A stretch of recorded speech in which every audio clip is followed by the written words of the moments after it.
Mesdames et messieurs, bonsoir et merci d'être au rendez-vous de cette session d'information sur Canal 3 Bénin. Voici les titres du journal. Le président Patrice Talon est en visite officielle en Chine. Il a été reçu ce vendredi par son homologue chinois Xi Jinping avec les honneurs dus à son rang. Chaleureuse poignée de main entre les deux chefs d'État qui s'apprécient, s'estiment et partagent la même vision. Les deux hommes vont ensuite aborder ensemble les questions d'intérêt commun, surtout celles relatives au développement du Bénin et la coopération avec la Chine. Cette visite a également permis au président Patrice Talon de saluer la mémoire des martyrs chinois à travers le dépôt d'une gerbe de fleurs. C'est sur la place Tiananmen, sublimée par des couleurs du drapeau du Bénin. Un dépôt de gerbe aux couleurs du monument aux héros du peuple sur la place de la Porte de la Paix Céleste, vaste d'environ 880 mètres et est situé au centre de Pékin, la capitale chinoise. Les détails dans un instant. Nous parlons du renforcement des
de Pékin, la capitale chinoise, et doit sa célébrité aux nombreux événements qui s'y sont déroulés dans l'histoire chinoise, dont les changements de gouvernements et autres. Elle est entourée de plusieurs monuments et sites reflétant l'histoire de la Chine.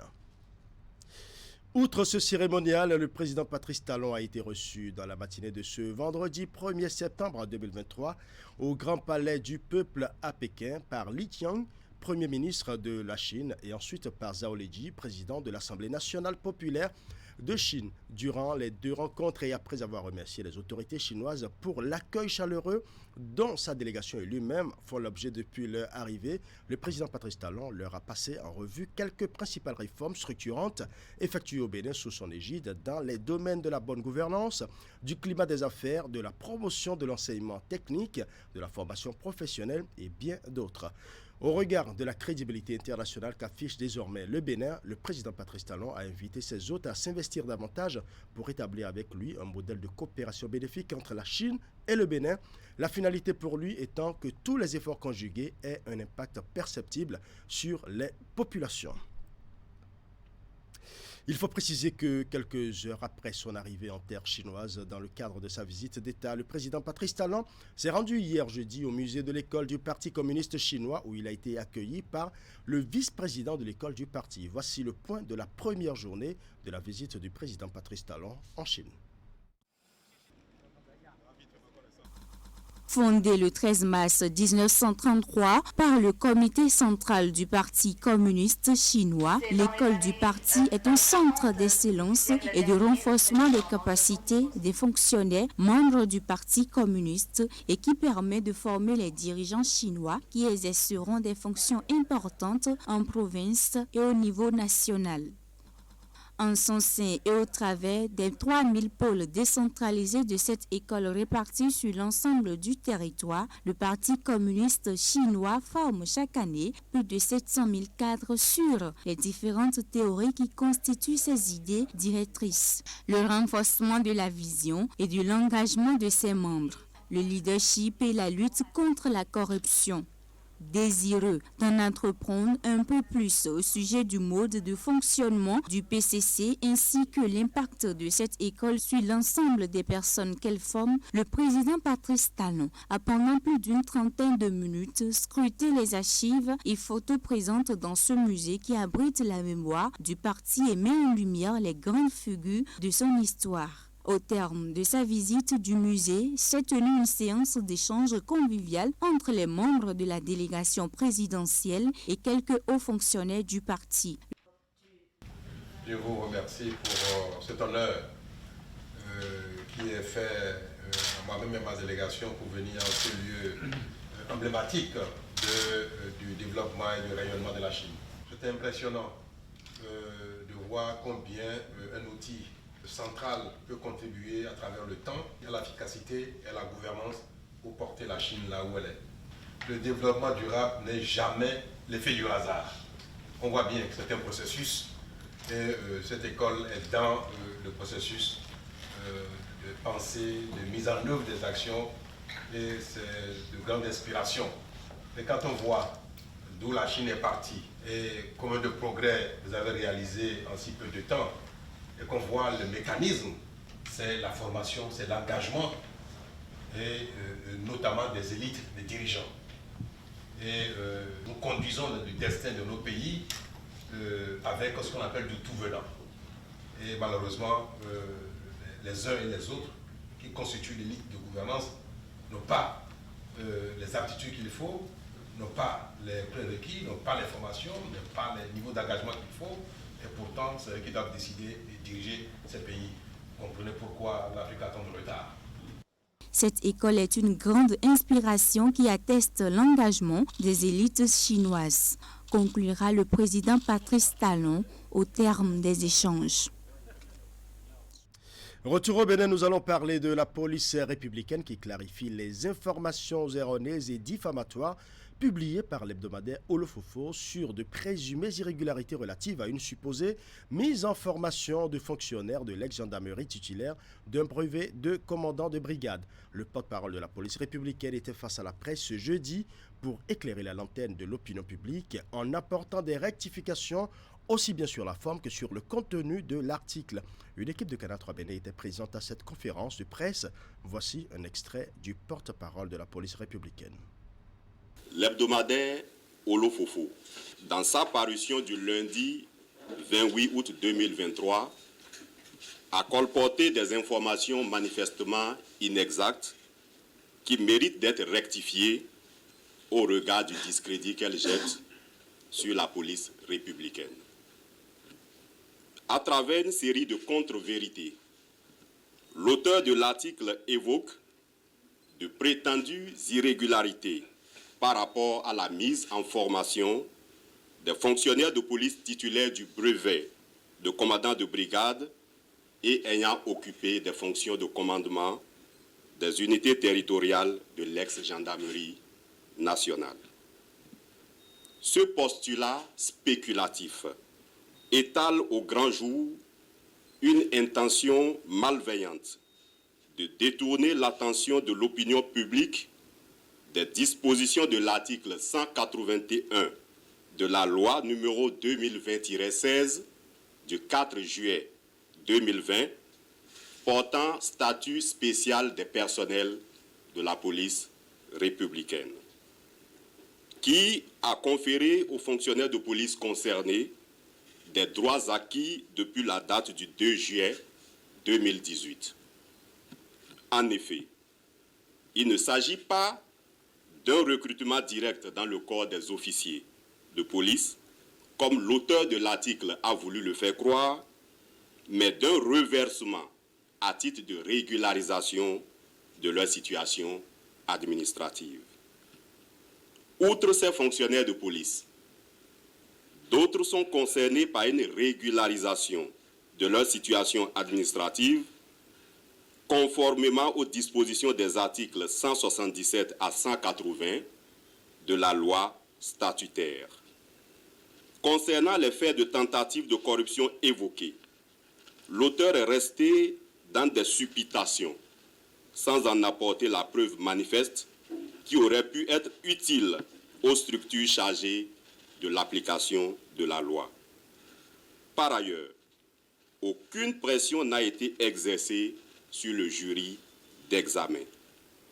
L'hebdomadaire Olofofo, d'entrée de jeu, je tiens à préciser que, conformément à la décision numéro 22-40/HAC du 11 octobre 2022, portant publication des journaux et écrits périodiques ayant une existence légale en République du Bénin, n'existe pas. Nous avons fait des vérifications dans ce sens et l'hebdomadaire n'existe pas. Nous allons à présent parler du renforcement des capacités d'atteinte des objectifs des projets biomasse, électricité et du projet renforcement de la résilience du secteur de l'énergie aux impacts des changements climatiques. C'est une réflexion qui est au cœur des débats des premières et deuxièmes sessions statutaires périodiques entre les membres du comité technique de pilotage des projets biomasse, électricité et PANA Énergie. À l'issue de la réunion, de nouvelles résolutions ont été adoptées pour la réalisation rapide des objectifs de ces deux projets. Nous allons suivre. Les membres du comité technique de pilotage des projets biomasse, électricité et du projet de renforcement de la résilience du secteur de l'énergie aux impacts des changements climatiques au Bénin, PANA Énergie, ont tenu leur première et deuxième session statutaire périodique. Une rencontre pour évaluer les avancées enregistrées et identifier les leviers sur lesquels travailler pour accélérer les objectifs assignés à chaque projet. Nous sommes ici aujourd'hui donc pour également regarder ces performances et voir comment nous nous projetons pour la mise en œuvre des activités qui restent. Le comité technique de pilotage des deux projets joue un rôle capital dans la réalisation des 10 projets en cette période cruciale où l'urgence climatique appelle à une réaction collective prompte et efficace. En tant que membre de ce comité, vous avez la lourde responsabilité de fournir des orientations stratégiques et techniques pour la mise en œuvre de ces projets conformément aux politiques et stratégies de notre gouvernement. Votre expertise et votre engagement seront déterminants pour garantir des résultats futurs et positifs, durables, ainsi que pour assurer une adaptation efficace au changement climatique dans le secteur de l'énergie. Le rôle du Programme des Nations Unies pour le développement est d'accompagner de façon efficace les pays dans leur parcours vers un développement durable et résilient face au changement climatique. Pour ce faire, nous sommes déterminés à soutenir le Bénin dans ses efforts pour atteindre des objectifs au niveau des projets PANA Énergie et Biomasse Électricité, mais également pour bâtir un meilleur avenir pour nos populations. À la suite des assises, les membres du comité technique de pilotage ont effectué une descente sur le site à Iogbe dans la commune de Didja afin de constater les réalisations dans cette localité où le projet PANA Énergie a résolu les problèmes cruciaux d'accès à l'eau potable et à l'énergie électrique. La visite des réalisations s'est faite en présence des autorités politico-administratives de la commune et des populations. Elles sont très contentes. Moi-même, je suis ravi. Et je dois remercier nos partenaires, surtout PNUD, à travers le gouvernement de son Excellence Patrice Talon, qu'ils œuvrent plus davantage pour nous. Et je leur garantis l'entretien des infrastructures mises à notre disposition. Il y en a à Colombie, il y en a à Yogbe. Ce n'est pas le seul qu'ils ont fait pour nous dans la commune de Didja. La visite de site a pris fin par une démonstration suivie d'un échange avec les charbonniers sur le processus de fabrication des briquettes de charbon à base de résidus agricoles dénommés charbon vert. À Cotonou et à Calavi, l'un des lieux où l'on peut se rendre pour acheter des articles de diverses gammes, c'est le Super U Erivan, des produits de qualité à la portée de toutes les bourses. Depuis des années qu'il a été créé, le supermarché a tenu la ligne et aujourd'hui, c'est la célébration des 14 années d'activité au Bénin du 28 août au 24 septembre. Les détails que nous donne ici le responsable magasin Super U Aéroport Erivan. Nous allons suivre Franck David Huedako. Dans le cadre des manifestations marquant les 14 ans d'Erivan, la société Erivan Benessa, à travers ces 3 magasins, Super U Aéroport, Super U PK3 et Super U Calavi, a mis en place un jeu tombola appelé spécial 14 ans d'Erivan Benessa. Alors, quels sont les critères pour participer à ce jeu tombola? Il faut juste acheter les produits U pour une valeur de 14 000 francs CFA et pouvoir avoir l'opportunité de bénéficier dans un promo des lots instant gagnants. Et en second lieu, nous avons un tirage au sort à la fin pour récompenser les lauréats. Et ça a été fait sous la conduite de Maître Simplice Dako, huissier de justice, avec l'approbation de la Loterie nationale du Bénin et du ministère de l'économie et des finances. Pour les lots tirage au sort, nous avons 14 chèques de valeur 1 million francs CFA où 14 clients ont l'opportunité de gagner chacun 1 million de francs CFA. Ensuite, nous avons un billet d'avion British Airlines et enfin 4 motos de la maison Honda. Alors, vous avez l'opportunité, dès lors que vous avez procédé à votre achat d'une valeur supérieure ou égale à 14 000 francs CFA, d'avoir également l'opportunité de gagner des cadeaux que nous appelons les instants gagnants. 42 lots de caisses de vin, grand vin de Giron ou Cassel, que 42 clients auront l'opportunité de prendre juste après les achats. Nous avons également 24 lots Sobebra qui sont composés de plusieurs produits Sobebra que le client, dès qu'il a fini son achat, il y a un ticket qui signale qu'il a gagné, il part à l'accueil du magasin et il retire son lot. Vous avez également 14 caddies remplis de produits des magasins U d'une valeur de 100 000 francs CFA. Nous avons également prévu 14 chèques cadeaux de valeur 50 000 francs CFA.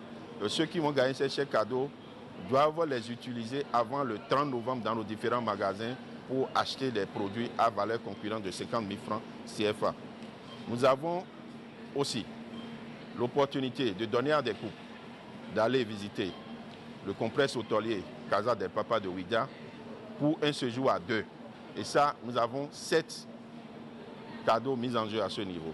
Et enfin, nous avons 7 minutes shopping. Lorsque vous gagnez, vous avez l'opportunité de faire une course en 3 minutes où vous irez dans les rayons pour choisir des produits à concurrence de 100 000 francs. Si pendant les 3 minutes, vous ne réussissez pas à remplir le caddie pour valeur de 100 000 francs, si vous avez fait 50 000 ou 60 000, vous perdez le reste. Mais si vous dépassez par ailleurs les 100 000 francs CFA, vous payez le complément. Donc là, il s'agit d'un jeu. Lorsque vous êtes un heureux gagnant de la minute shopping, vous allez jouer ce jeu avec nous. Pendant cette période, nous avons produit des animations au magasin pour notre aimable clientèle, à savoir les ventes flash, les vendredis et samedis de 16h à 20h. Les ventes flash, ce sont des opérations qui consistent à mettre en place des produits fracassés à plus de 30, 40, 50 et 60%. Je donne un exemple. Un article qui coûte 100 000 francs, nous vous demandons pendant 1 heure de venir acheter cet article à 40 000 francs. Juste après les 1 heure, le produit reprend sa valeur initiale de 100 000 francs. Et ces ventes flash auront lieu les vendredis et samedis durant la période courant 28 août au 24 septembre dans nos 3 magasins. Également les vendredis, vous avez l'opportunité à partir de 18h de jouer à un jeu que nous appelons le jus poids. Nous mettons des produits, notamment les fruits et légumes, et il revient au client de deviner la masse du produit. Alors à la fin, un jury délibère et le client qui a deviné la masse approximative part avec le contenu du panier. De la même manière, les samedis, nous faisons le jeu qu'on appelle le jus poids. Nous disposons des paniers où nous mettons nos articles, les produits U dedans. Les clients viennent pour sonner le panier et ils proposent des coûts d'achat de ces produits. À la fin, on délibère et le client qui a trouvé le prix approximatif part également avec ce panier, quel que soit le coût de ce panier. C'est l'opportunité de venir dans nos magasins. Je rappelle également que pendant cette période, il y a des promos sur plusieurs articles. Nous vous invitons à visiter nos 3 magasins, le Super U Aéroport, le Super U PK3 et le Super U Calavi pour en profiter. Voilà, c'était à l'instant Franck David Ruidako. Il est le responsable magasin Super U Aéroport Erivan. Parlons à présent de la 3e édition de la fête annuelle des Amazones du duo Gansé-Glidia. Les manifestations cette année ont été encore l'occasion pour les femmes de ce groupe de renouveler leur engagement à œuvrer pour le rayonnement du Parti du Cheval Blanc Cabré dans la 23e circonscription électorale et particulièrement à Abomey et Boycon. Outre les réjouissances, ces retrouvailles ont été le cadre pour ces femmes d'expérimenter leur reconnaissance aux 2 grandes figures du Creuset et de les distinguer pour la proximité dont ils font preuve à leur égard. Reportage. Les réjouissances ont démarré par une messe d'action de grâce à l'église Saint-François d'Assise de Boïcon. Ensemble avec d'autres membres de leur famille politique, les initiatrices des retrouvailles ont remercié le Tout-Puissant pour ses bienfaits dans le quotidien de chacun ces 365 derniers jours. De retour du culte, tous se sont retrouvés au lieu aménagé pour la suite des festivités. La 3e édition de la fête annuelle des Amazones du duo Ganser-Glidja a une fois encore été l'occasion pour ces derniers de réitérer leur engagement aux côtés des 2 leaders du bloc républicain dans la 23e circonscription électorale.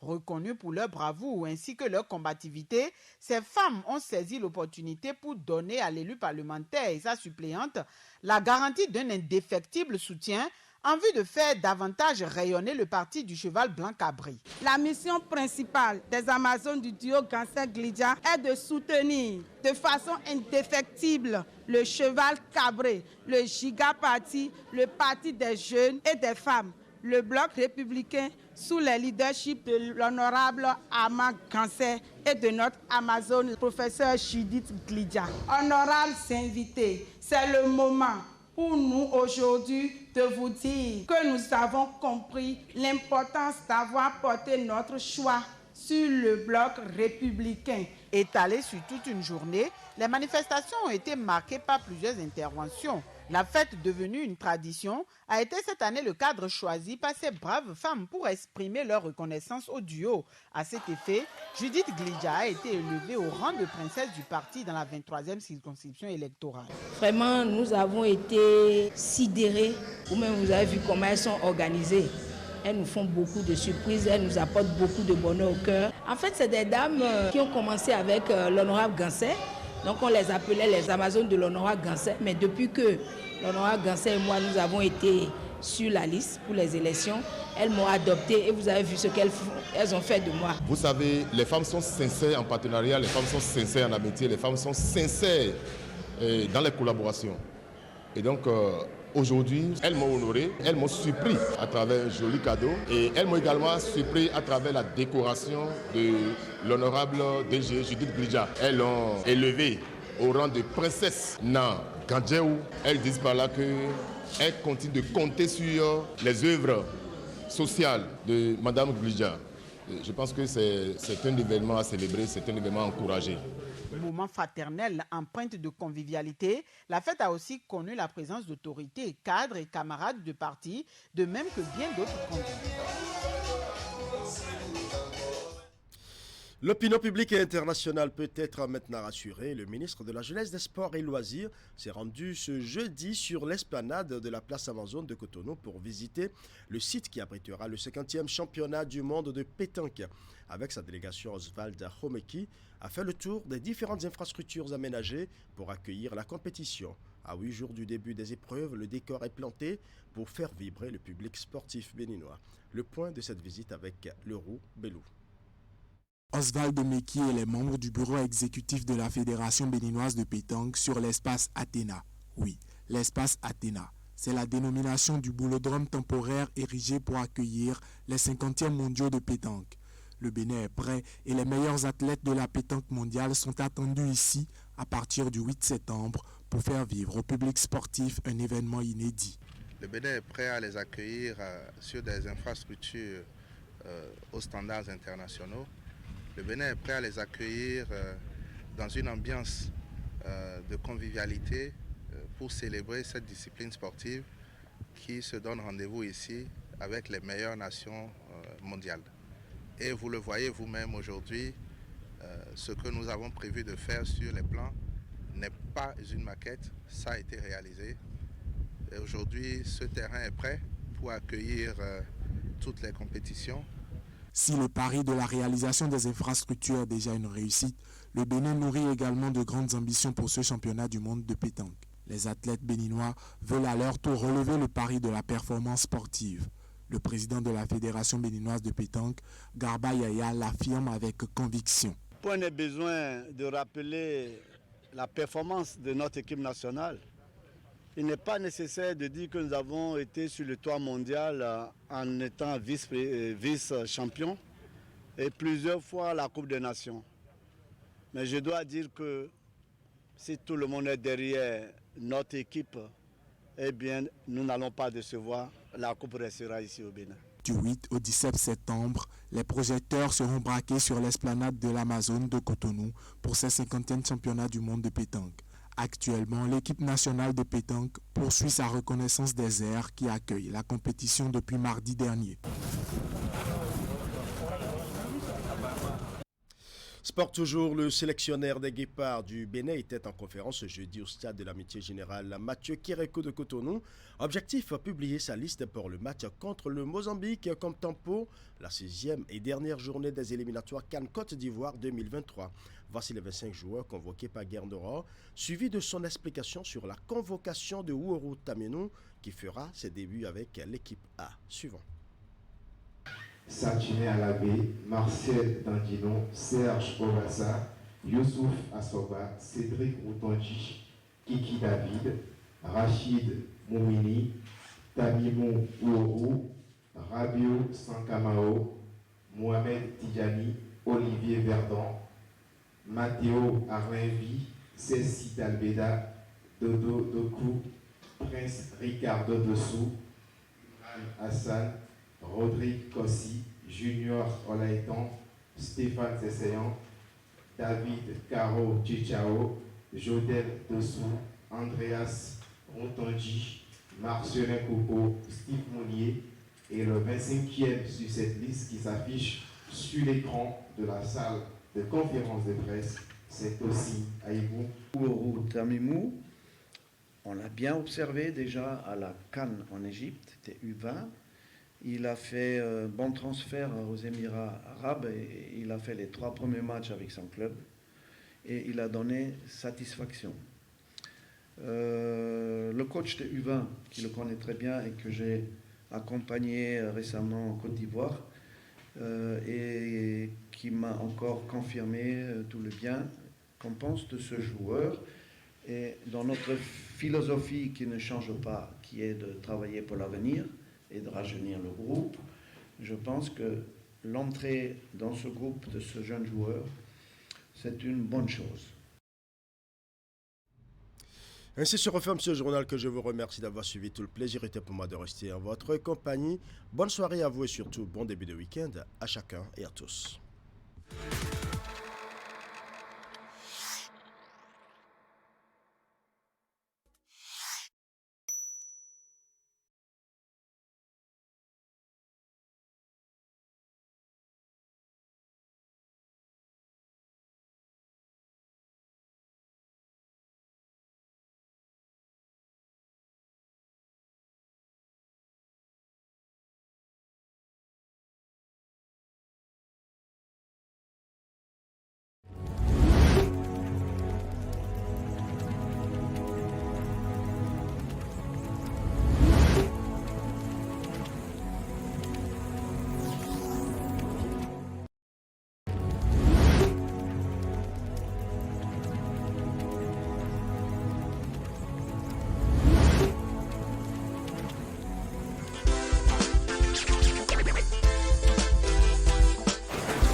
Bonsoir à tous.